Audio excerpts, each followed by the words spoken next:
Hello everybody, I want to show you with this video how you can change the straps here at the Samsung Galaxy Watch 7. So first of all, you need to turn it like that, so that we will have the back here. And now at the end of the strap, you will have always this button here. Same thing at the other side. So here is the button. This button is pretty important because if you want to remove a strap, so just deeply press this button here and you can easily remove the strap. Same thing at the other side, so just press deeply this button here and then just lift up one part and then remove the other part. So pretty nice. Okay, then take the new strap. I will take the old one here because I don't have a new one. So, and then same thing, just long press here. Deeply press this button, lay on one side first and then the other side, and then it's well fixed now. So just check it here a bit and then you see it's well fixed.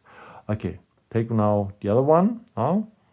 Long press or deeply press that button here, lay it in, and it's fixed now.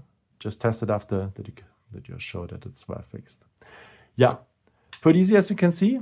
And yeah, I hope I could help you with this video and answer a question. And yeah, maybe if you want, you can leave me a nice comment or give me something up. That would be very helpful for my videos. Thank you so much for, and yeah, maybe the next time. Ciao.